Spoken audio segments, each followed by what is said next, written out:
All right.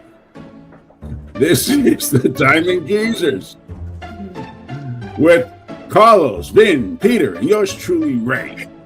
Your home away from home, where the game never gets old. I'm back, ladies and gentlemen. Woo, yeah. Huh? Who? What? Who? What? Who are you? Not canned laughter. We actually have an audience to my right. All right. So, how you doing, everybody? This is episode 68 of the Diamond Geezers. We're getting into the season now. We've passed opening day celebrations and all that nonsense. We're into the season. So we're going to talk. What are we going to talk about, then? What are we going to talk about today? Well, we are going to talk about... We're pretty much going to talk about every week. The past week for the Mets and the past week for the Yankees. And this time I'm going to start off with the Yankees. Well, don't we have a third category? The Mets. We have a third category, Ben. What's the third topic? Around the horn. Thank you. Okay. So then why are the Yankees going first? Because we're just like, because I'm a Yankee fan and I'm speaking, so I'm picking them to go first. But they've also that we have the best pitching in baseball. They have had the better week, 4-1 over the past week since we last did the podcast, 6-1 overall. Starting a little bit with the injury news, Rodon tweaked his right hamstring, which delayed his rehab start. Seems like nothing major. Cole and Volpe inching closer to return. Cole spoke during yesterday's game. He had a bullpen session scheduled. He might be back sooner rather than later. While Volpe is inching closer, you don't hear as much news about it because, quite honestly, I think that everybody sees that they're doing just fine without him. Caballero's doing fine at manning shortstop, doing what we expect him to do, fielding the position well, and causing havoc on the base paths. Stole 2 bases yesterday. The Yankees allowed 3 runs in their first 5 games, which tied an 83-year-old record held by the St. Louis Cardinals, which was it was done in 1943. That was the last time it was done. Cam Schlittler, who is drawing comparisons. I don't know if you guys... Well done in that event. Why? He said his name the right way. Some people. Okay. All right. Some people missed You have to say it because they've actually compared him in his first 19 starts, including playoffs, to Paul Skeens, and they are eerily similar. Really? Over the first 19. We don't need no stinking Paul Skeens.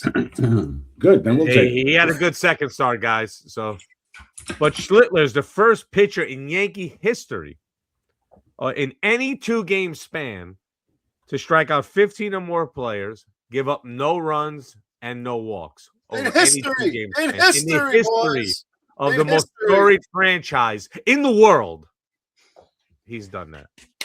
El Mundo. More history. That's for the Spanish audience out there. This season is the second. This is just how it goes to what Carlos said to kind of open this about the Yankee pitching. It's the second time in Yankee history that in their first 7 starts, the starting pitchers have given up 2 runs or less in each of those starts. It was last done in 1911 when games lasted 58 minutes and they played with beanbags. When I came back from my last flight, I had one of those bags they put in the back of the seat. I'm looking for that right now. You gonna vomit in that bag? Okay. Yeah. And hitting wise, Judge has started heating up. For all you Yankee fans who are on the ledge, when he started 3 for 25, he has started to heat up. We were behind, and he brought us back. Of course, it was the first inning. But well, that's what he does. Come on. He does, baby. Leave him alone. It being this Yankee team, Rice has proven us right so far. He is stinging the ball all over the field. The pitcher yesterday, they were joking about him after he hit a ball 110 miles an hour, just foul. The pitcher throws the next pitch in the exact same spot, which he hit 108 miles fair this time over the wall. Gotta love those scouts, which I found out, guys, yesterday. The Marlins pitchers are called from the dugout. I don't know if you guys knew that. The dugout calls the pitch and relays it to the catcher, who relays it to the pitcher. They're not the only team that does that. But it was funny because what was funny about it was when Perez was walking people all over the park. When Girardi on the broadcast, when the pitching coach came out, he said Perez probably looked at him. You guys are screwing me up. Now I'm on my own. Like, you guys are calling all these pitches that I'm walking the park with. So I thought that was pretty funny. Stanton looking good and staying healthy, knocking on wood right now as I say that. Had 2 hits in the first 5 games of the season. And they're being very aggressive on the base paths. They stole 5 bases yesterday. I saw The Marlins also are one of the worst teams at holding run and throwing runners out. But still. When's the last time they stole 5 bases in a game? I can't. And Judge was one of those steals. Mm-hmm. It was the 5th steal. I saw that. Yeah, so Fireman, baby. they're Ben Rice, I texted when Ben Rice hit this home run. I texted Hector, Arroz con placata. That is Hector from Portugal for our fans who have listened. Yes. At the end of the day, the Yankees look. It's only a week, but you can't. They've started off as good as you can start off, 6-1. The pitching looks good, and there's actually people complaining online that they have too much pitching. These are the morons of the world that say, "Oh, when Cole comes back, and when Rodon comes back, and when Schmidt comes back," and the guy actually cited Luis Heel, who hasn't thrown a pitch in the majors yet. So I don't know what that fan was actually looking at, but he hasn't pitched yet. But look, you take it while you can get it. They've beaten up the teams they should be beating, which is what the good teams do and what the bad teams don't do. Speaking of which, over the past week, we will now switch over to the New York Mets. Yeah, he said. Hold on, can I make a comment? You can make all the comments you want. You were about not the here Yankees? last week. No, about the Yankees before we Of move away course. from the Yankees. Okay, so I had this conversation with you then. You know, Yeah. I guess going forward, there's going to be obvious comparisons between Schlittler and McClain, right? They're both young studs for each team. We did speak of that, yes. And I was giving a lot of praise to Schlittler. I think the guy is, legitimate stud boy, so to speak. Although I don't know. And I will actually say, But- I thought they were equal in terms of and you, to your credit, thought Schlittler had more to him at this point because you've seen him do it in a big game. Schlittler's done it in a big game. McClain has yet to do it in a big game. No, not to say, but you know, he just hasn't had the chance yet. Well, he had the chance actually in the WBC, But twice. I don't. Arguably. All right. I don't know. That I reserve judgment. If someone asks me who's the better pitcher, who would I draft first? It's Schlittler over McClain. That's all I'm saying. Which is and interesting. I think he has a makeup. He was drafted. He was not like this. He was throwing 90, right, 91. exactly. He was it developed. goes to show. Right, it goes to show for you guys out there to get drafted in the 6th, 7th, 14th round, you still got a shot. So correct. And Ben Rice was the other one they brought up. I think Ben Rice was a 4th or 5th round pick, and it shows the development of you don't have to be in the 1st round to make it to the majors and live your dream out. Just put in the work, and here you are. You can make it, and that's my inspirational message for the week. Anything else, Ray? Pete, you with us? Doing well? I don't think. God damn it! I moved to the front of the thing. I don't think they're equal. I think I think McClain's got better stuff. I think right now Schlittler is demonstrating it better, and I think McClain pitched well in the WBC. He didn't, dominate it, but he didn't pitch poorly. Okay, spoken like a true Met fan. Well, I think Schlittler's a really good. I think he's a really good player. I think right now, I mean, he's been more. You look, you pissed Ray off. You said McClain. You went against him, and he left. Well, listen, honestly, if you look at the two guys pitching, and I'll say, you don't think McClain has a better arsenal. Exactly, and that's what I'm saying. That sweeper is like off the hook. I mean, he's probably got a better fastball. You know what I mean? Maybe even Schlittler has like 4 or 5 different fastballs. That's what makes it like he's got the 2-seamer, the riser, the cutter. So that's but yeah, in terms of an overall arsenal, McClain. And what I said I think it was just actually yesterday we spoke about this, and I told him that I thought they were equal in terms of their attitudes with being able to pitch in New York. I don't think New York scares either one of them. I also Right. disagreed with his WBC because I don't care what anybody did there. Nobody was that was spring training. He wasn't.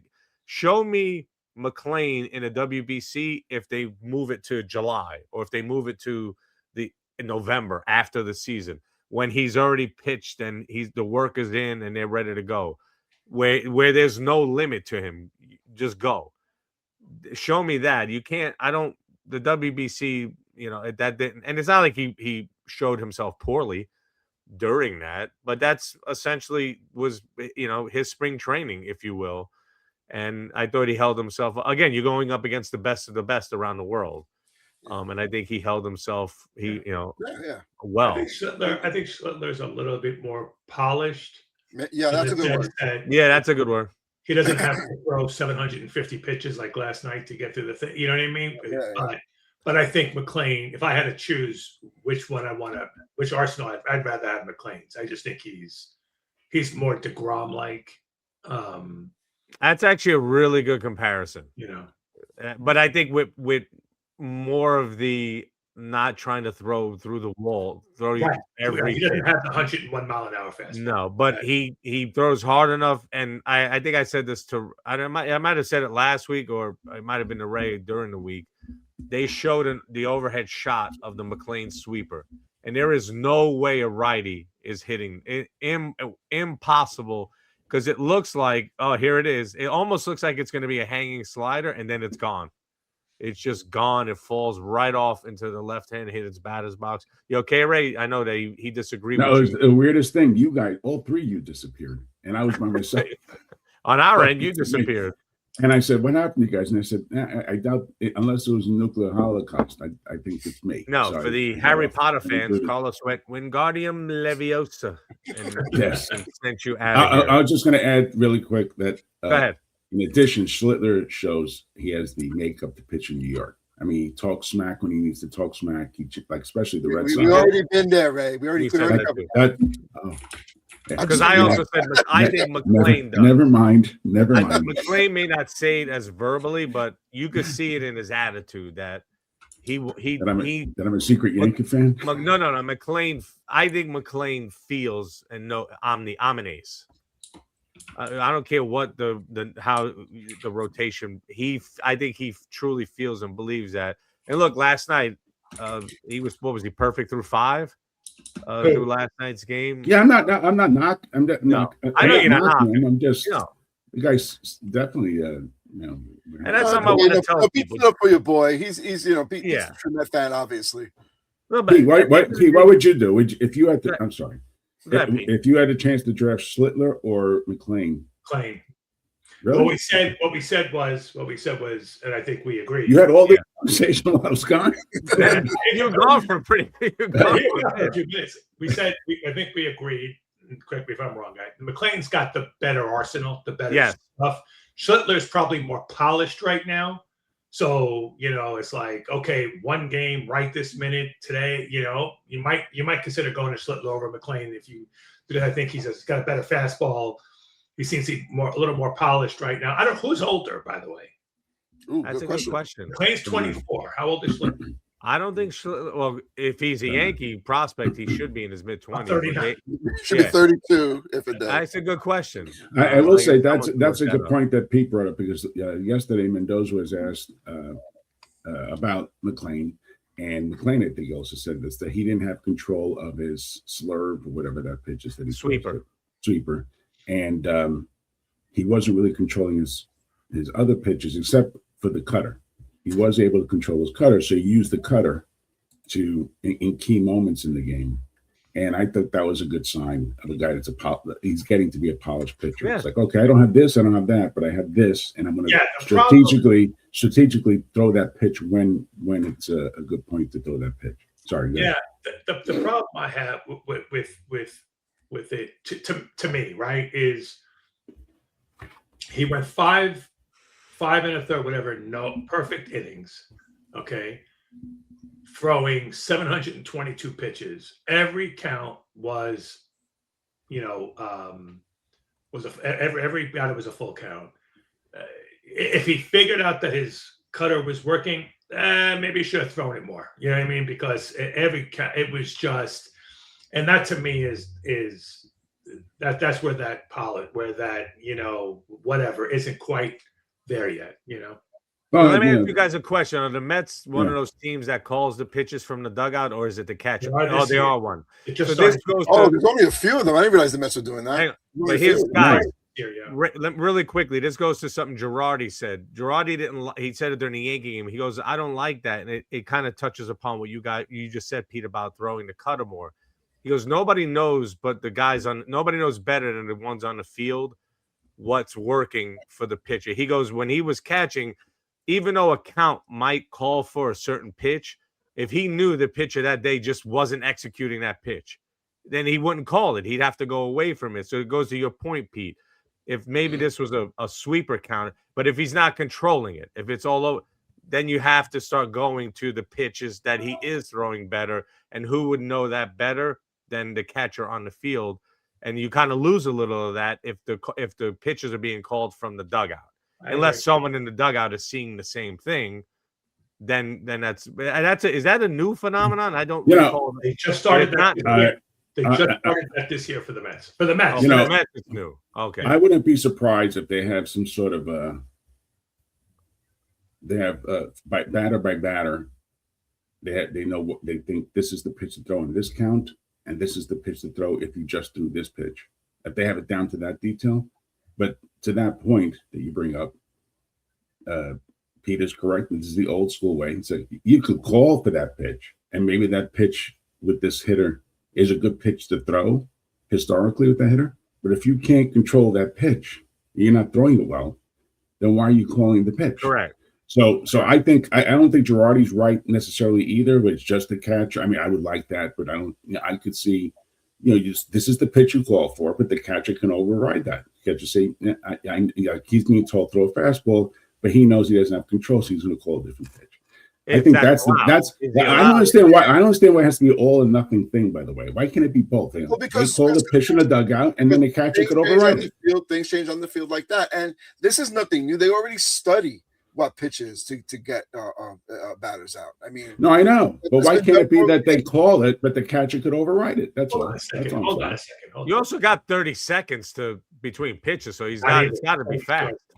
Hold on a second. Hold on. Are we done with the Met recap? No, we didn't. I didn't start the Met recap. I know. You were talking Met recap. You were talking about. All right, now we're in it. Mets over the past week, 3-4 this past week. The offense had been sputtering after that opening game. Obviously, finally woke up last night. In my notes, they sputtered in St. Louis. Senga had a strong start. Holmes had a strong start. Lovelady needs to just get sent to the minors or sent somewhere. And again, he comes in last night, gives up a run. I don't get it. I have a whole piece on Lovelady. All right, yeah, bring that up because I'm not. Every time I see his name, I don't. Actually, it's funny. I was watching the game with my wife. She goes, what does that mean? I said, that's his last name.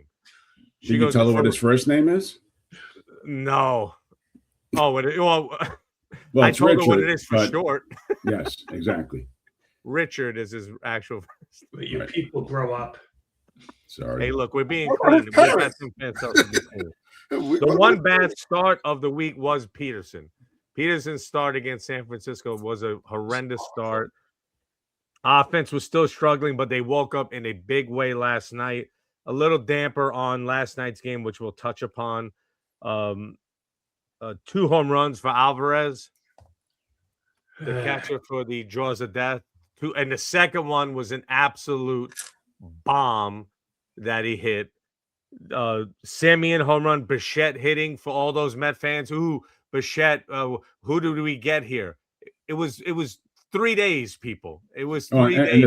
And the Phillies saying, thank God we didn't sign this. Keep that post because they're going to eat their – I don't know if do you know actually who posted it? Because I'll go right back at them by the end of the year because they're going to eat their words on that. When people historically do something, you cannot tell me after 3 days that 5 years of work is undone in 3 days. That is not – this is a guy. You haven't seen Jason Bay. But hang on. He got a massive contract, was changing a position in the biggest market in sports. Give him a second to catch his breath, for crying out loud. But I know I made a joke, but there is that Jason Bay thing in every Met fan's head. Jason Like, Bay was Jason Bay? I'm just saying. Yeah, it's not the same thing. I get the PTSD from that. Yeah. This is not that. Yeah. This is absolutely not that. But I think, again, I know it's been only 8 games. The Mets are 4-4, but the offense, again, you see when people are clicking, that offense, it might be, I would put it as one of the top 3 to 5 deepest lineups in baseball when they're clicking. And I'm not saying every one of them has to hit, but you can see from 1 through 9, they can do damage throughout their lineup. As I mentioned, the one damper obviously was Soto tweaked his calf. I think it was going first to third in the first inning. I haven't seen anything more than he was going for an MRI. He didn't look that. I mean, I looked more precautionary to me based on the way he was moving. He wasn't. It's not like you could see he had his gait was different pulling in the third, but it wasn't like when someone pulls a hammy and they look like they got shot on the field. It looked more precautionary. So obviously, I'm not a Met fan, but I hope for you guys that that's all it is. But I open the floor to the 3 of you to let's talk about what you've seen over the past week from your Mets, and you're not Mets, Carlos. No, let the Met fans go first. No, obviously, floor's open. Ray, you got index card. He's got a list. This is the rest of the show. I'll say 2 things. One is, first of all, I want to make this observation. This is the difference, and I told Pete this, between the Mets and the Yankees. The Yankees win the games they're supposed to win. They beat up in the bad teams. They always do. That's why I never understand why you guys criticize them or don't give them credit. Well, yeah, but they played crappy teams. Look at the Mets and then understand why it is that you guys should get the credit for being bad teams. It's an assumed thing, but it doesn't always happen. So kudos to the Yankees. That's, to me, a basic difference in these 2 teams. The Yankees beat up on the bad teams, and they beat them. Mets just played 2 of the 3 worst teams in the National League, and the Pirates and the Cardinals, and he went 500. And that kind of stuff comes back to burn him. And a couple of seasons ago, Pete, I don't know which year, remember they had that stretch where they were playing bad teams at the end of the year, and he played 500, maybe below 500 against them, and I think that cost him, right? So it happens. So the Yankees, don't take that for granted. Give yourselves a pat in the back for that. Ray, if I may, I understand your point. It's a good point, but the Pirates are a better team, and St. Louis also worked on improvements too. St. Louis is a terrible team. What? The only team worse than the Baltimore are the Rockies. I'm not by saying the Pirates are 2 of the 3 that are one of the worst teams. It doesn't mean that they can't make the playoffs. No. I meant in the Mets' defense, they're improved. They made changes. They're a better team. Listen, my point is to give yourself a pat in the back with the Yankees. That's all I say. Again, give yourself a pat in the back. To give you a pat on the back in return. Right. But the other thing is, then on the Mets, they're a little better. They're a little better. The other thing is, I want to congratulate Mendoza for finally last night, figuring out that you don't put Lovelady or Garcia in any situation where it's a close game. Ever. You put him in exactly the way you do last night. A blowout where if they let more runs, who cares? Okay. Where if they pitch 3 innings, they pull their arms out, see you later, get the next scrub in. Okay, that's their role. I don't know. Look, by bringing in Lovelady in those games early in the season, like, I don't know what he's thinking. Well, let's see. Maybe he's turned it around. No, he won't turn it around. He sucks. Garcia sucks. Okay. And I'll say this other thing. Why is it that teams have to have guys like that in the bullpen? Why can't your entire bullpen be shut down guys? I don't understand. But anyway, that's a different observation. All right. So anyway, I'm glad that he figured that out, because if I see Lovelady come into a close game again, or now my new guy is Garcia come into a close game again, where the Mets are losing by a couple of runs or they're winning by a couple of runs and they want to sneak by getting him an inning, spare me. Okay, spare me. The other day he pitches Manea for 1 inning and then brings in Lovelady. Manea just finished spring training trying to get into rotation. He clearly could pitch 5 innings. You bring him for 1 inning and you take him out. Made no sense. So anyway, things are better now because the Mets won last night, and all of a sudden everything's good in Metland. Yay! Right? We'll see. We'll see what happens. Okay. And for those who are we shall see. It sounds like Lovelady and Garcia are this year's Brazaban for Ray, who everybody followed us last year. No, Brazaban's still there. Why is he on the team? He's actually looked pretty good. All right. Not that big situation a couple of games ago. He was your whipping boy last year. So no one in your bullpen can face a big situation? No one? No. I just don't think they did looking at it, I think they did a great job at the end of the bullpen, but the rest of the bullpen, I'm not impressed with. Okay. That's all I'm saying. And you don't use those guys in situations like that. I'm sorry. All right, Pete. And the last I checked, the Cardinals pitched their top 3 relievers 2 games in a row. This nonsense about, well, I don't want to pitch in 2 games in a row because in the end, there's no end of the season. There is actually no end of the season to try to make the playoffs. If you keep losing games in April, hey, that's mad. All right. Go ahead, Pete. No, that's it. That was your list? That's it, man. That was No, I have a longer list, but because they won last night, I want to cut him a break. So. Well, I'll tell you this.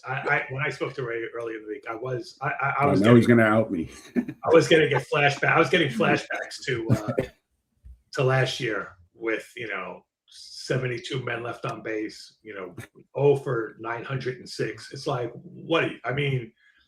And it was a bit concerning. And Ray and I went back and forth on. Ray had said earlier in the chat that he didn't think Mendoza might not make it to the All-Star break. I'm like, I don't think Mendoza's going to make it to May at this rate. It's like, and I like the guy, but the only 2 common denominators at this point over the last 3 years are going to be Mendoza and Lindor. And I had read this little post, which is a posting. It wasn't anything, Lindor didn't get along with Nimmo. Lindor didn't get along with Alonso. Lindor didn't get along with McNeil. Lindor didn't like Iglesias. And Lindor doesn't seem to have a good relationship with Soto. Although Soto's not going anywhere. So, I don't know. Then Nimmo came out and said it was fine. Look, it was a very frustrating week, especially after feeling so good opening day. Because opening day, it wasn't that they beat Skeens. It was how they were doing it. Those 52 pitch at bats. The dribbler. It just was, it was a positive thing. And then, oh my God, are you kidding me? We can't bases loaded, nobody out like twice in the last 3 games and they couldn't score. But I kept saying it's early, and it is, and that's fine. But on a different note, I think I'm sick of Alvarez sketching. Okay. I think either we need to fire the catching coach, okay, or he's just it's just a pass ball. What's the big deal? What? It's just a pass ball that costs a run. Oh no, 2 pass balls. In fact, our home run to pass ball ratio was 1-1. Okay, except 1 cost a run. So, but between the pass balls, between the brain freezes, and I'm not talking pass balls like. Okay, sure. Like in his glove. Like, how do you drop this? So either you're thinking curveball and they threw fastball, or you thought you called, like one of you 2 are an idiot. Okay. And it's not just like, I've never seen this. Never since Little League. Maybe you've come up with an idea how they could win. They need to bat him 4th and try to get him to have a pass ball.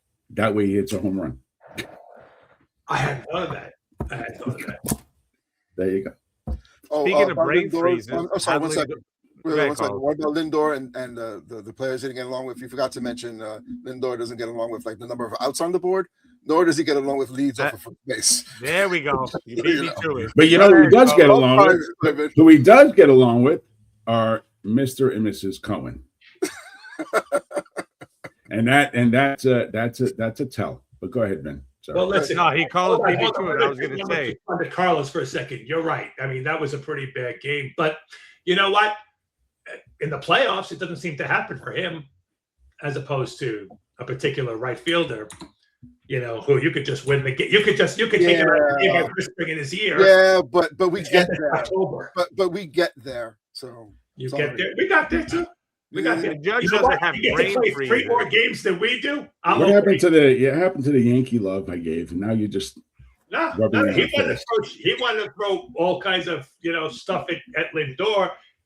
With the right field. You mentioned like 15 things. I mentioned just 2 things. What? You mentioned like 15 players. I just said 2 things. No, you were talking about brain freeze, and he just went to Lindor, had a couple of brain freeze moments in that game. That's an anomaly. I mean, I think we just nobody said that's the type of player he is. Did anybody say that? Shot at Lindor. That's okay. And trade him for Volpe. I'll say yes. Hey, I do it. You guys do it. Vote. In you know what it is, though? There was actually something interesting, Ray, going back to the Skeen Schlittler thing we've talked about. They revisited the rumored offer that Pittsburgh turned down, which was Lombard, Schlittler, Rodriguez, and one of the other prospects for Skeens that Pittsburgh flat out turned down. Say that again? It was Schlittler, Lombard, Lagrange, Elmer Rodriguez, and it was a 5th guy, and they turned that down. Ever made that trade? What? Why would Pittsburgh make that trade? They didn't. They didn't. Why? Well, when people then showed Schlittler and Skeens' numbers combined, they're saying, well, if you're getting a pitcher that might be on par with your guy, but you get all these other pieces with it. You're getting all these other. You have Carlos's favorite player, Connor Griffin. Oh, great. Good leading, Pete, to the next topic. Nice job, Pete. Nice job. You got to warn me ahead of time. Connor who? Who? Go ahead. Yeah, no. You guys may have heard of. And for you kiddies out there, around the horn is a term used. Okay. It's a term used when you do infield practice, to go around the horn with the ball. You don't hear it anymore, but it's a baseball term. I hear people turning off the podcast at that moment while he was talking. Not the geezers, though. Thanks for sucking out all the momentum. So, sorry. Well, you may have heard of this kid, Connor Griffin, number 1 pick in baseball, started yesterday for the Pirates. I mean, it was a very special day for all those Pittsburgh fans in general. Sold out stadium, super hype excitement. He signed a 9-year, $140 million contract. Well, did he actually officially sign? Yes. He's shaking his head. They are committed to change. They are committed to just not being the lowly Pirates anymore.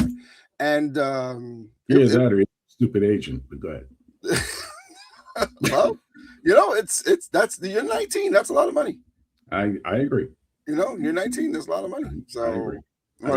Boris would say it's a stupid agent. But Boris is a super agent. We are not. He went 1 for 3 with an RBI, double. It was his first at bat. You can tell the kid was hyped. It was a line shot in the left center gap. The kid was just excited. He looked like he belonged there. Looked fine. He even did a ABS challenge, and yeah.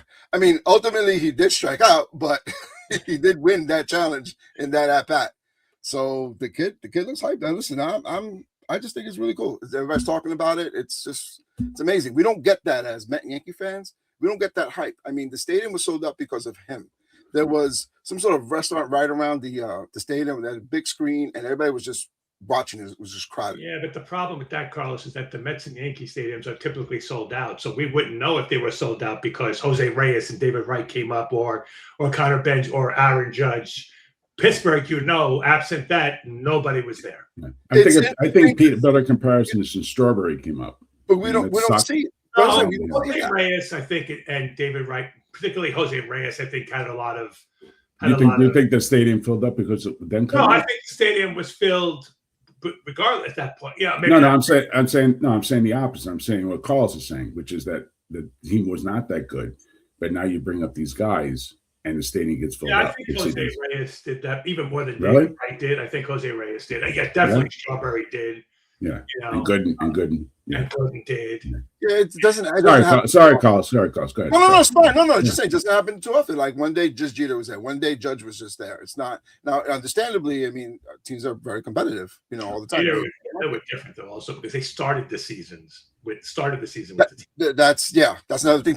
Though it is puzzling, right? They sent him down.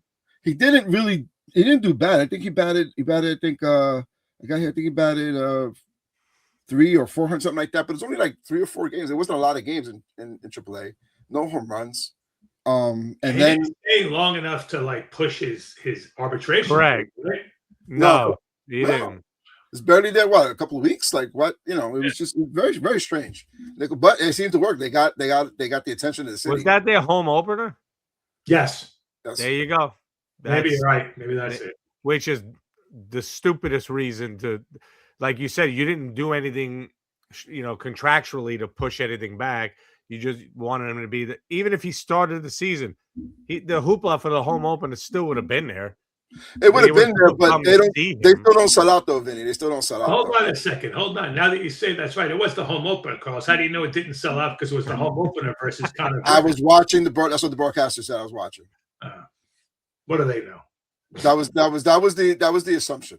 Yeah, they're not used to seeing all those people anyway. Do you get? So I get sometimes I get by default the Phillies games when I'm. No, I don't. Do you get the by default Phillies games or you or no? Or well, it depends. Games? Pittsburgh. I'm blacked out a lot from the Phillies games, believe it or and not. The Pittsburgh games too. They have well, no, that's just a random thing because the cable company was it? What the hell's the cable company that I hate that? Spectrum. They have it's not Spectrum. Someone else. They have the rights to the Phillies, and that's their selling point to buy their service. So only a handful of like the local broadcast games, trickle down to the regular folk. So in an odd way, I actually am black out from a lot of Philly games because I don't. Is it Blue Ridge? Blue Ridge? Is that it? No, is it? It's not Cox. It's all right. That's right. Enough with the pros. You want us to mention your name, you got to pay us. There you go. There you go. Yeah. Anyway, but I just thought I mentioned. I just thought it was a pretty cool thing. I see the fans excited. I mean, they good man. They deserve that excitement.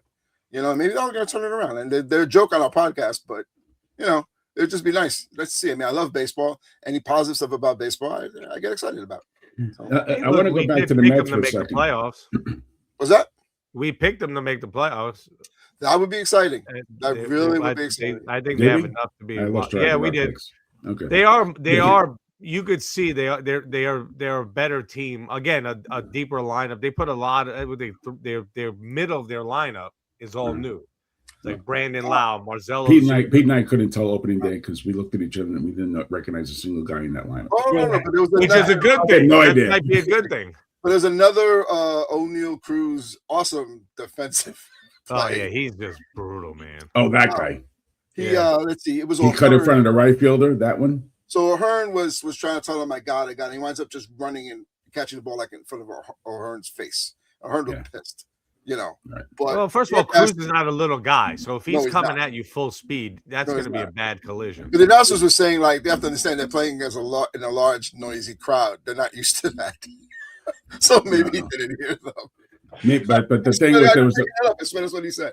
But the thing is, I think there was a guy tagging up, and the guy clearly in a better position to catch the ball and throw the guy out was Hearn. Yes. However you want to slice it. Not O'Neal, who's coming across the field, and after he catches the ball, his momentum's taking him into right field. And there's another hit to center, and he was trying to cut it off on a hop, and he cuts off Brian Reynolds to try to catch it, try to catch it, and it looked more like he karate chopped it off his glove, and it went to the wall.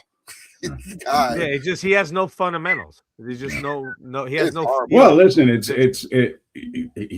no worse than our stud defensive second baseman and stud center fielder who can't catch a pop up into short center field. That was a tough play. Robert should have called him off. Yeah, but did it. So I'm just saying. Anyway. Well, again, he's also a new guy playing together, trying to figure out who's, hey, we're 18. All right, so see, I'm trying to stay away from the bad Mets because they won last night, but I'm being drawn back. Just be George back. It's like that family guy meme. So, where Pulling let you me- back in, Ray. They're Can I pulling you ask? back in. Yeah, I know. Can I ask this question? So we're talking about these young players. Benj, Yeah. if he continues to hit 150, does he get sent down? I think you got to send him down. Right? I don't know if it's the 150, Ray. I think if he continues to look overmatched. If you look overmatched, that's when different. it's That's different. Hitting poorly is one thing. Does but he? when you Does he look overmatched? I mean, if you're hitting 150, you could say you're overmatched. not necessarily. Sometimes It's not, sometimes it's really interesting watching the games where they talk about just the way even a guy takes a pitch, where it looks like he recognized it and he took it well. But like when I meant overmatched, his first two at bats in the Pittsburgh game, but he has a home run later in that game. He was completely overmatched in those at bats. He's swinging as the catcher was throwing a bat to the pitcher. He looked overmatched. But bailing out early like that. Yeah, it's when you start pressing and that's the other thing you have to watch for. It's the overmatched and or the pressing. Is he doing things he doesn't normally do because he knows he's not hitting well? And hey, look, Tauchman's still there, guys.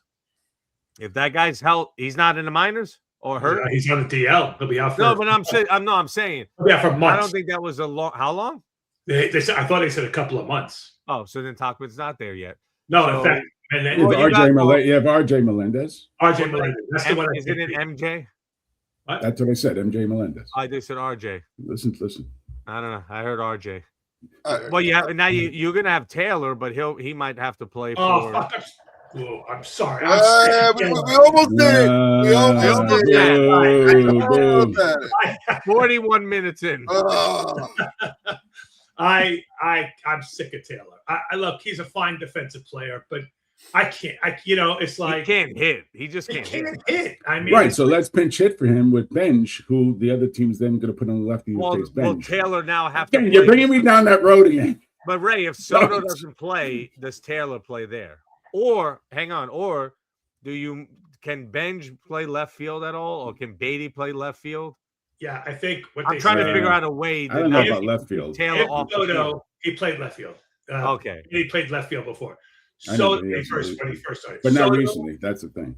If Soto is going to be out for any length of time, they're probably. I mean, but not DL. They're probably. They said DL Polanco, and bring up another outfielder because they can't play short.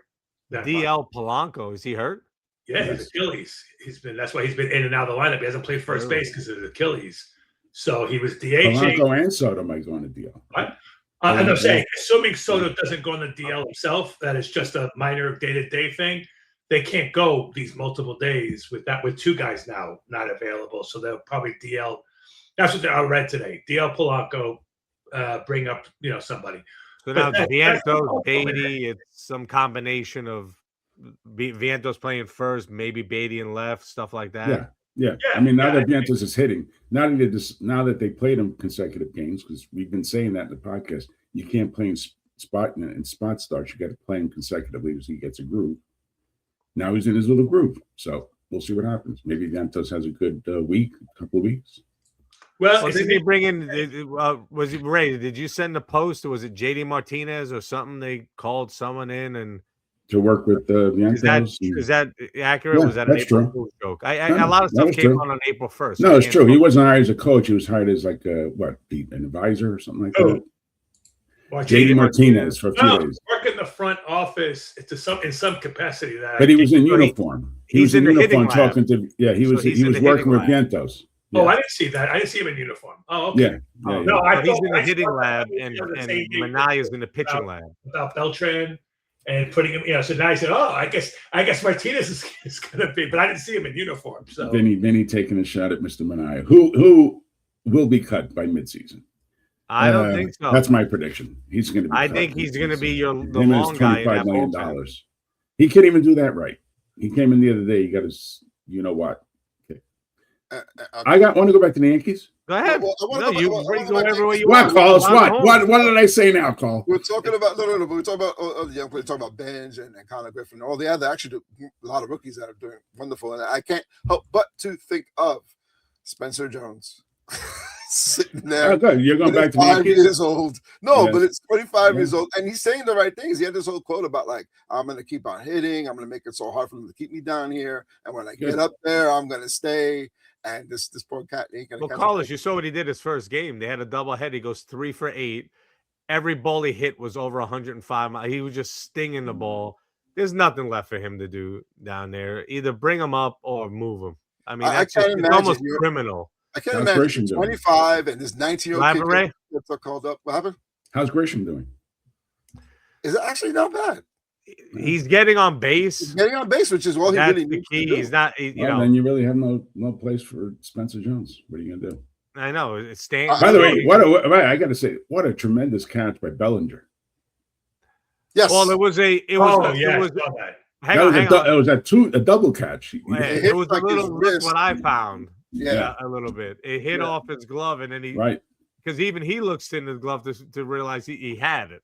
Well, it wasn't a mistake. He tried to, it's like a bobble, but it's bobbling while he's running into a fence. I mean, he hits the heel of his glove. He sees it coming down. And he flips his glove down and catches it. That's a tremendous You know what David catch. Cohn said? You guys probably all did this as kids. When you put the coins on your elbow and you try to, he said I used to do that with a baseball. Yeah, he did the same exact thing with his glove. Yeah, and he was watching the replay, Ray, to realize how he caught it. Yeah, you see him watching the big screen to see how he caught that ball. Yeah. Man, his brain is not automatic. It was just pure instinct, man. That's he's a athlete, tremendous gold glove outfielder. So I have a question about the Yankees. Luis Hill, he's going to be back soon. Where is he going to go? Bullpen, starting rotation. No, he would be. They haven't used the fifth starter yet. Yeah, they went to 4. So he would go in as the question's going to be when the other guys come back. Right. Because Weathers has been. They've all been pitching well so far. Right. I think it will. And Ray, you and I talked a little bit about this offline, and Carlos and Pete, it'd be good to get your guys' opinion. Is the analysis obviously? Look, if people are pitching poorly, it makes the decision easy. But if they're all pitching well, they're not going to a 6-7 man rotation. That won't happen. I don't see that. Never works. Which pitchers? Do you move the pitchers more conducive to pitching out of the pen? And I think Hector made this comment, Hector from Portugal, on our Spotify. He did make the comment that, and I think he was responding to Pete, if I'm not mistaken, Ray. He was responding to a comment Pete made. But Pete's in charge of TikTok. Well, yeah, who uses Spotify? No, because Vinny did not post anything up on TikTok. Good job, Ben. Well, I just posted the video the other day. I'm just saying you didn't do what I asked you to do. But, I didn't ask me to do. I'm an old man. I don't remember everything. Post production. I don't remember. Now he's gonna make fun. Now he's gonna ridicule me live. I dropped the ball. I'm not saying it happens. You ungrateful trifling. So do you move like Weathers, Heel? Who moves to the pen when these guys come back? Like, what's your criteria for moving guys to the pen? That's for you too, Ray. I know you're a big pitching fan. Who moves? Well, first and foremost, I lost track of the question. What's the question? Who moves when these guys come back? Heel comes back. He's the fifth starter. They're not using one yet. But now when Rodon and Cole come back, in theory, if nobody's hurt, you'll have 7 starters. Well, Weathers has been in the pen. You got to go with guys that were in the pen before. Weathers. That's what I'm saying. Right? Yeah. Right, Carl? Yeah. And I think Heel. Warren, maybe. Warren? No way. I think it'll be Heel. Because he has pitched out of the pen himself. He has? In his career. Warren could probably do it. Warren's pitched out of the pen. Has he? Yeah, but maybe not. They probably. I mean, I'm not saying he was a pen guy, but he has. He's a pen guy. Look, that's the embarrassment of riches. Look, that's champagne problems. What was that? Embarrassment of riches. Champagne problems. Right. So, but look, you got to put the guys in the pen who have pitched in the pen, I think, or sort of send them down to stretch, to sort of change for a little bit and then bring them back. I'm saying you're going to be a bullpen guy this year and adjust, and that's it, or trade. I mean, it's one of those pain in the neck things. You know what I mean? That could be it too. Trade for an outfielder. Well, the Mets have the same situation with some of the guys that on their end. What's some of them that? are going to get healthy. Well, like the Topman? The cop? No, I don't know. Who? The guy that's in Topman? The guy Oh, who's the in- outfielder. Yeah, right. Trout? I mean, Troutman? Troutman. Troutman, whatever the hell his name is. Yeah, I can't remember. Talkman. That's not a problem while he's hurt. And he's a No, but he did well in spring training. So, Yeah, when they have to cut him because everyone else is doing okay. I don't think they're worried. It's not like Kale or no, but you see, you're missing the other guy, the interesting signing. It was earlier in the week or late. And Carlos knows. Carlos, who's the signing that the Mets? I have no idea what you're talking about. Sorry. Wow. I saw you get excited. It's a guy that criticized him when he got traded away or cut for saying they didn't work hard enough. Oh, Pham. Tommy Pham. Yes, Tommy Pham is in the minor leagues for the Mets. And, all right, guys, you just won the World Series. Well, I'm just saying that there's a guy. I find that fascinating. By the way, that I don't know if I've ever seen a guy that leaves a team that criticizes the team after he's gone get signed to come back on the team.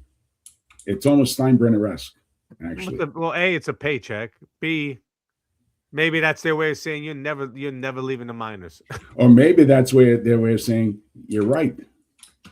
That the Alonsos of the world and the Nimos of the world and the Nimos of the world did not work hard. And now we have guys that work hard, and we want guys in the clubhouse that are hard workers, that are gamers. But Tommy Pham's a gamer. If nothing else, he's a gamer. I know as we're going around the horn, I don't know if you guys saw an interesting Met connection during the Orioles-Rangers game. Alonso hits his first Orioles home run against Jacob deGrom. Yes. Nimmo is in left field, and who's the first base coach? Travis Drankowski. Who I didn't realize. So they had this whole coach now. Yeah, this whole which I didn't know he was. Does he still have the long hair? Not that I saw, but it was weird. They brought up like all these ex-Mets, right? This connection that they had in that game, which means they have no chance for the playoffs. Well, Baltimore does, so far not so good. Yeah. From Baltimore, but I think that might go to what Carlos said earlier. Pittsburgh looks a lot. I think they're going to be a lot. The pitching looks a lot deeper than it had been. The offensive lineup for sure is deeper 1 through 9 than it had been. Now, do they keep it together, or do they, start moving assets when the deadline comes? Salary cap, salary floor. That's a big conversation. We'll see. But we haven't said it before. I'm pretty sure I'm on the same page with Carlos. Maybe Pete's on the same page. We like Pittsburgh. We like the city of Pittsburgh. Yeah, we want the Pirates to be in the playoffs. I think it'll be great for that city. It's a great sports city. It's a great city. We love the city when we visit here. So, did anybody see the A-Rod interview where they asked him about a salary cap? Should there be a cap? He, in a very convoluted A-Rod type way, basically says. But there has to be a floor. Like the way he words it, at the end of it, you're like, yeah, there's a cap and a floor. But he doesn't want to say a cap because he's an ex-player.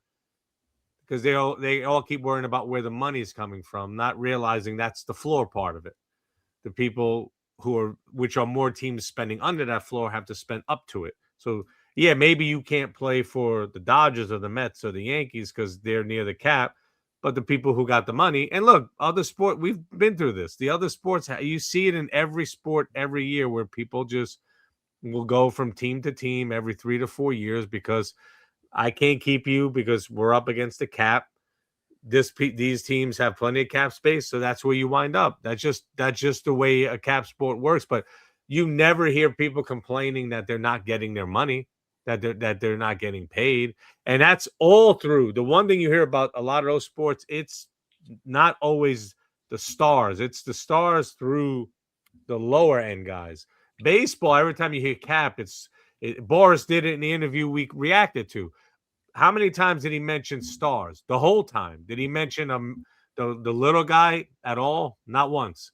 Yeah. Does he mention a little guy? But these other sports, they get their money top to bottom. The bottom guy will never get the money like the top guy, but that's forever.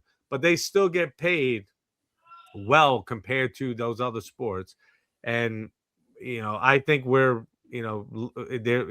I don't want to digress too far into this, but there'll be a stoppage. I don't know if there'll be a 2027. That bad. Which Huh? is, All right. Yeah, Well, that's I a don't- happy note to end the podcast on. Yeah. Thank you. what happened, Pete?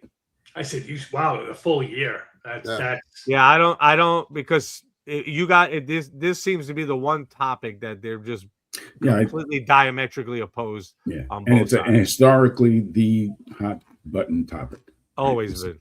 That's, I mean, this Ray, is you, the, this you is the bring it big up deal. from This is the 70s, like right? Armageddon. Yeah, like it's always been something that's been Yeah, discussed. there's the Armageddon. There's it. There's it. Like, you're going to be like the other leagues, or you're going to still be. I mean, it's a big deal. So. PR wise, this is bad. This is bad PR wise. I mean, It's horrible.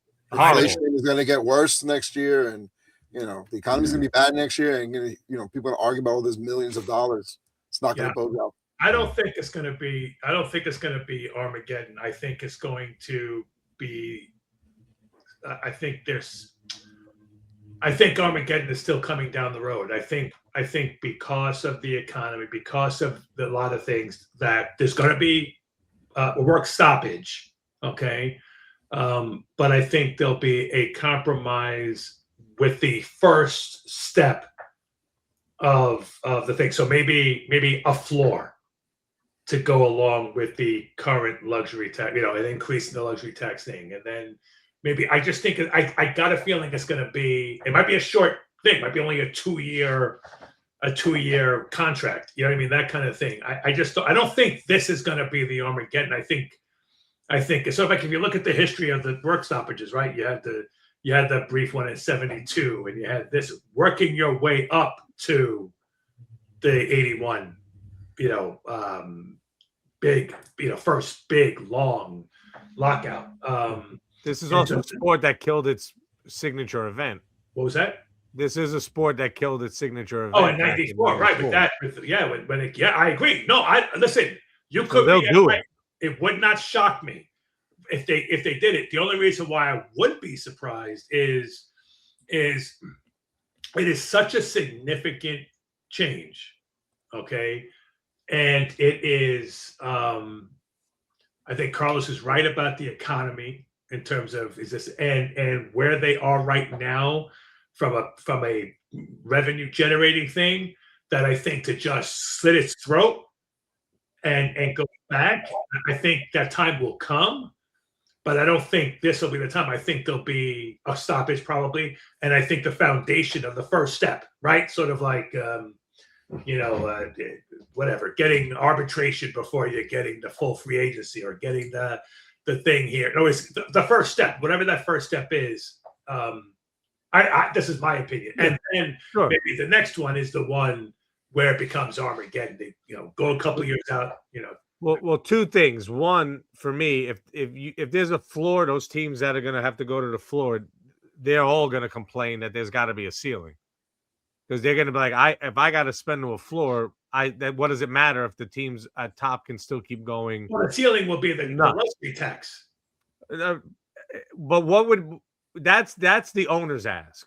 Look, in this day of age of analytics and numbers, there's no way they can't show if this is the cap and this is the floor, it's the same money or maybe more money to the players. It's just distributed amongst all the teams, not just the top level teams. There's definitely a way to chart and map that out.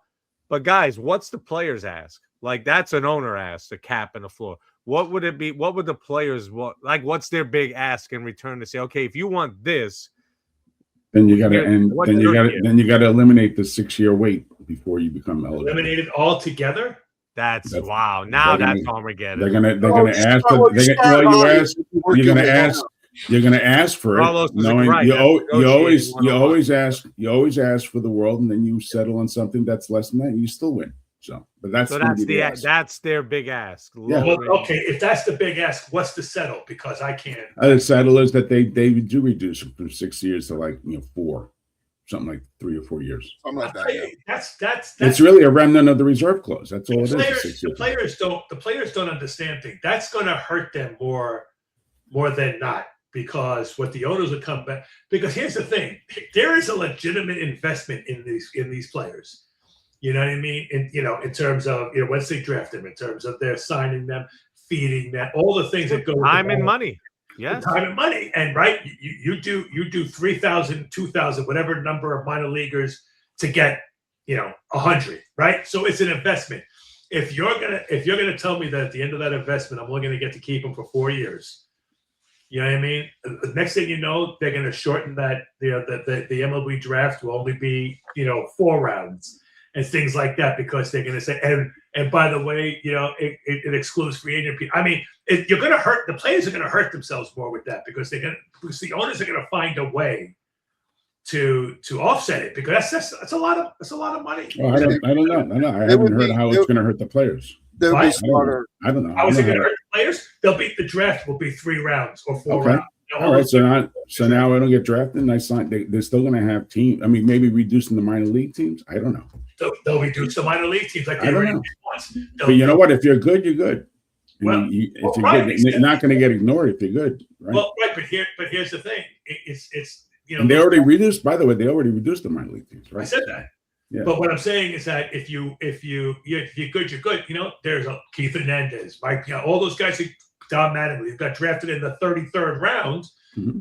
That could happen. The owners will find a way to say, okay, fine, free agency for in 4 years for the guys who were drafted, but a free agent, signing into the minor leagues still goes back to 6 years. So now you screwed them on this. So you screwed after guy. It's not intelligent. Like I said, it's just an ask. What and the players should ask for it, and you reduce it. You're right. I don't know, but what else do you ask for? What they should ask for is, and this is like Vinny was saying, this would be the opportunity to take care of the smaller player, the lesser player, whatever, the bench guy, get either increased minimum or create some sort of a larger revenue pool or something, or greater share of merchandise or something to increase a general increase money that they can pocket, because you're right, the top guy is always going to get the money. That's going to be the problem, and they'll never really get to a cap like football or NBA, right? Because the owners disclose all the money, right? And baseball owners don't do that. So if they had a cap, you're never going to get your true market value. You're just saying screw the market. No, but the books are not hidden as they are in baseball. Right, but that's a different thing. That's a legal challenge to make baseball. I'm just saying, that's the only thing they can do. But Vinny, you're right. This is the opportunity to protect the little guy, get the little guy a few more bucks. Everybody can get a few more bucks, if they negotiate that right. So that would be. I don't think the wealthy players are against the little guy getting a few more bucks. So if it's kind of funny, with a system that gives them that. At the same time, they're not against it, but they seem to every argument, or the only argument that you ever hear against the cap is it's taking money from the player pool. But because nobody ever says in the same conversation. But if there's a floor, it's just like in every think about it. You have 32 teams. If they all have the same cap to spend, so that's the money. There it is. They all have to spend. That's why the better players are not going to get paid what they're worth in a free market system. No. But look in the other sports, and they all get paid their big money. Basketball, look at the money. But they would pay. But they would be paid more if there were no cap. That's what I'm saying. Oh, well. How can a basketball player get paid? I don't. And again, it's like one of those. It's one of those things where if the top-notch player said, "Okay, look, hang on. Instead of taking $50 million a year, we'll accept the fact that we're going to get paid less if the lower players get made more money." I don't know if that's. But the basketball players, the top players get them. But this is the point. I think it was last week, Ray. You obviously weren't on. The one thing basketball also does that might be something baseball can do with it and it's their own free agent when they want to extend them. The basketball team can give that extra year. The team that has the player. So like the Mets, if Soto wanted to opt out, it was a true opt out, or they can give him a 5-year max extension. Any team wanting to sign him can only give him 4. So it's basically giving the team that has the player the advantage of you can get the most money only from me. you can get you can still get maybe 5 years, 200 million from the other guy. But for me, which is 40 million a year, but So for they're me, allowed to go over the cap. I can give to you get in the 6 fifth year. and 300. No, Right. the team that has the player can. Yeah, that's what I'm saying. can They're give allowed to go over the cap Yeah, with the they extra can year. give Okay. more. The other team, but that's how the Knicks. I'm sure there's a lot of creative answers to this. There thing, are, but I think it's but still it going can't to be happen. status quo. That's Still going to be happening. It's still going to happen. Status quo obviously is not working for people. Better. I tell you, they should start negotiating now. The problem is in history, do they ever? They always. It's always the 11th hour. You have to That's negotiate just the now. way it happens. And you got to get the shit that you agree upon out the way first, and then build up to other shit that you guys don't agree to, because this is not going to bode well. I mean, even when the Iran, war conflict, whatever the hell you want to call it, is done, gas prices are not going to drop. The economy is not going to suddenly improve. This is a massive, massive PR nightmare waiting to happen for baseball. It really is. They're already kind of waning in a way, compared in popularity to football in this country. Big They're time. smart. I'm telling you, they're smart. You do it now. And baseball, look, guys, there's how many young players did we just mention on this podcast that you could start building the sport around? Because look, the Trouts, these guys they're up there older. Even Judge is, he's not there yet, but he's up. He's got a short shelf life compared to most. But Carlos mentioned you got Connor Griffin. We mentioned McClain, Schlittler, go all around. We mentioned the guy from Seattle who they signed, the minor leaguer, to the contract. There's all these young guys coming up, and now that you can market around and they're all across Seattle, Pittsburgh, New York. They're all over the place, and then you kill the sport. I got okay. Just now, I'm not saying the sport won't ever come back. No. I agree with you. You lose the casual fan a lot. That's the problem. You start losing that casual fan. You'll always bring back the diehards, but you start losing the casuals. Okay, I got one. I want to say one quick thing before. Go ahead. The thing. Take us home, Pete. You brought this up. Do you guys find it ridiculous that you're signing a Connor Griffin to a $9 billion contract in the first day he's played the game? I'm all for signing people, locking them up down the road. You know what I mean? He's got 6 years. Let him at least, I don't know, play half a year to prove himself. I mean, he wouldn't be the first guy who ever went bust. To sign him, and there's been a couple of times look at Wander Franco, but you sign this guy. Example. Yeah, you sign these guys before they. I don't understand. They just got a big signing bonus. He can't be broke. Okay, and I get it that you want to. Well, he is married, so it's possible. Well, okay, fair, but I get you want to. Lock them up, right? But you can wait a year or two. Now, granted, he might be cheaper now than if you waited 2 years from now.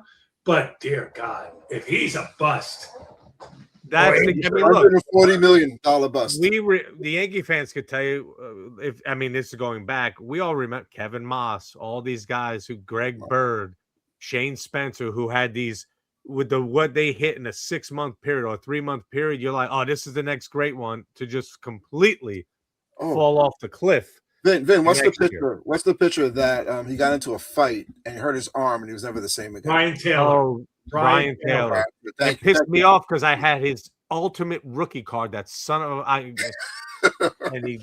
it was him. I had one with him, Eric Lindros.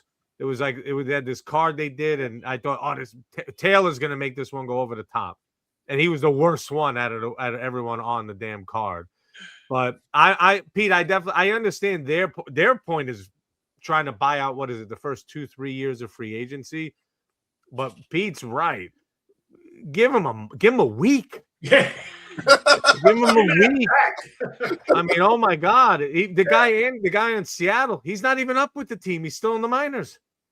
And he signed this kind of a contract. That's like if the Mets, Jonah Tong, 10 years of $140 million. No. Actually, not even that. We've seen him pitch. We've seen him, right? It's like going Perez, the kid that just signed, he's 17. It's like giving him a 10-year contract. Right? Now, look, if the 10-year contract's at $2 million a year, you go, okay. And granted, this contract will probably be more expensive, in 2 or 3 years. Correct. But, there's a risk. That kid he could be a bust. He could break his leg. He could do. I mean, I'm just saying, it's an awful lot for a team. They're a team that won't, and buy money. players. Right. Yes. Could that 140, Pete, have gone to other major league ready guys to help you now and let him just play on his rookie contract? Why did you have to give him that money? Let him prove himself a little bit. We could have taken that money and maybe we sign another batter or Ray and Pete. That's the point you guys made with the cap. Maybe they can't sign 4 or 5 guys if they get to a floor, but they could sign 1 or 2 guys to help. What if there's 2 guys that they could have signed that they didn't because they gave a kid who's played a day that kind of a contract? That's crazy.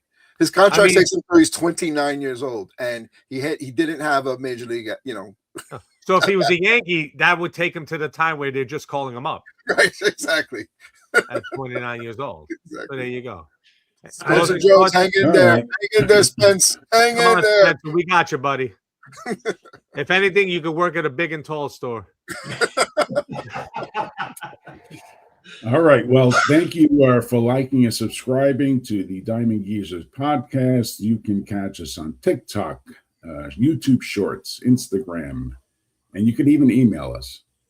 You can email us. You can ask us questions. There's the email right there at the bottom. In fact, we are trying to put together a trip to Nashville. You could do your Jets podcast, Ben. That's all. Just tell people where we're going to be. That's fine. That's all right. I'm trying to help you with your podcast. Okay. So if you're I'll just give the address. Tell them exactly where we're going to be parked. For the tens of thousands of you that are from Nashville that follow our show, let us know, some good places to visit, some places to eat, hang out. Maybe we'll meet with you. We'll meet with you. Yeah. We'll hang out at a bar and we'll talk about baseball and the Jets. We'll go to Graceland together. As soon as that Jets schedule comes out, we'll go to Graceland, which will likely be out in about 6 weeks. That's right. Yeah. We'll be the presser for the announcement. That's right. That's right. Baseball team. I've already looked into RVs. Pete knows that because I've sent him links. I saw. Is that what that was? I saw. Yes. Like, oh God, no! Here we go again. I already have RVs nailed down. Perfect. Now they know where we'll be and what we'll be in. Right. Exactly. It's not like everybody loves us. Right. All right, guys. Well, until next week, we are the Diamond Geezers, and you are not.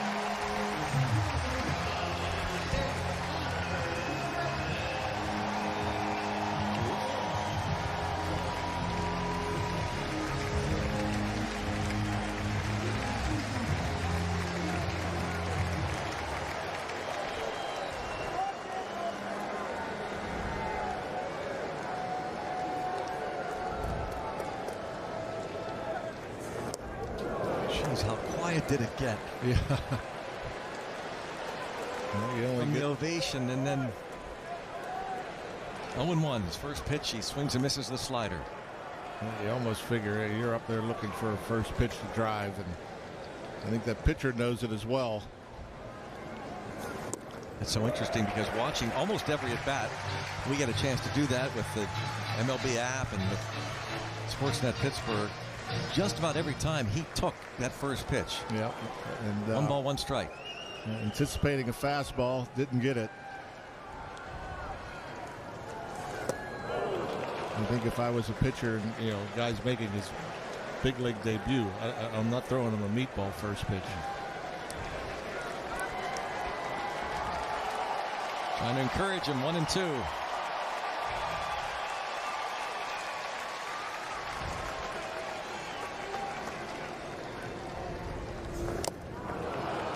Tip. Just gets a piece. The more pitches you see, I think the better off you are. You're trying to slow things down. Your mind's racing. You got the butterflies. He's been such a good hitter his entire life. And you're just trying to tell yourself, see the ball. Relax. Stay back. Almost impossible in your debut. Left center field. Carrying and in the gap. Connor Griffin into second. Runner